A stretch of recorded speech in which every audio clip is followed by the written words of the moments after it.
Hey everybody, welcome back. Laura here, and now I want to talk to you about A/B or split testing your emails. Now there's a couple of reasons why we would do this. We want to optimize our emails based on what our audience wants and responds best to, whether that's a subject line, a preview text line, buttons. We want to optimize our emails for whatever is going to make them do the things we want them to do, right? Another reason is we increase deliverability by increasing those open rates and the click rates. So there's two types of A/B testing. One is for open rates. Now this is going to be your subject line and your preview text. And there's an endless amount of ways you can test these emails, but I'm going to show you a couple of them, and then I want to show you a couple of that we did and how they performed. So ways to test for open rates. We can do positive versus negative. We can say, I hate my silver hair versus this is what made me want to go silver and I feel liberated by that, right? So a positive subject line versus a negative subject line, they're kind of the same concept, but just one versus the other. Quote versus no quote. The time that we send it, short versus long, emoji versus no emoji, percent versus dollar sign, adding their name to the subject line versus not adding their name to the subject line, using caps versus not using caps. Now remember, I did say in email curse words that we don't want to use all caps in the subject line, so be careful with testing that one so you don't end up in the spam folder. Question versus no question. Now there are, like I said, endless amount of ways. These are just a few of them that I wanted to give you an idea of. Another way we can do A/B testing is we test for click-through rates. Now this is going to be in the body of your email. This is going to be long versus short. This is going to be a button on top versus a button on bottom versus two buttons, one button versus three, you know what I mean? So testing what's in your email, and that's going to test for the click-through rate. Where you place your links, the number of links. Like I said, the number of buttons and where you place your buttons. The number of calls to action, the length of the email, putting an image in there versus putting a GIF in there, using bold colors versus muted colors or pale colors, the number of, oh, that one's twice. Really want to drive home the number of calls to action, image heavy versus text heavy.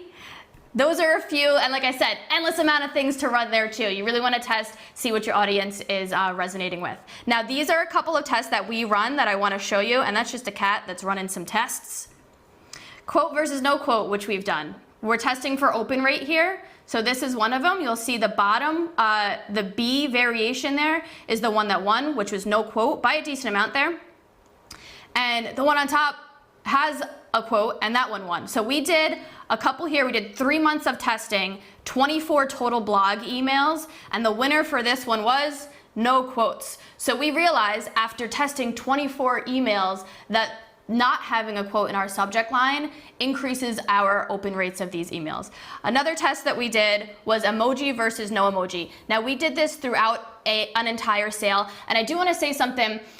When you're running these tests, we recommend that you either do them for one full campaign, meaning your whole holiday sale, your whole Mother's Day sale, one full campaign, or one type of email for a few months, right? So we did our blog posts for a couple months, and that's how we tested these emails, because they're going to be different. Maybe they were looking for a sale email, right? You want to keep it kind of like a control group.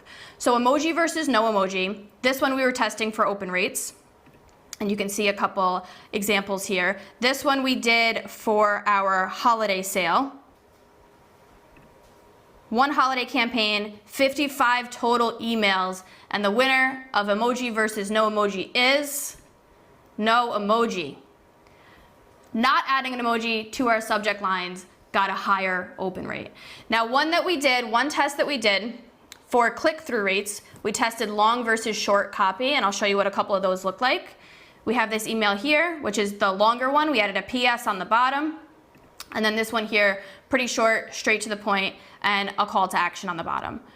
You can see they're very, very similar emails. The copy is similar. We just cut them down, so it was shorter. Here's another example. We have this one long here, added a PS on the bottom, and then this one short here. And the results for this one full sale campaign, 12 total emails. The winner of this one is, I don't know. This one was actually dead even, right? We had 12 total emails, 6 had a better open rate when they were longer.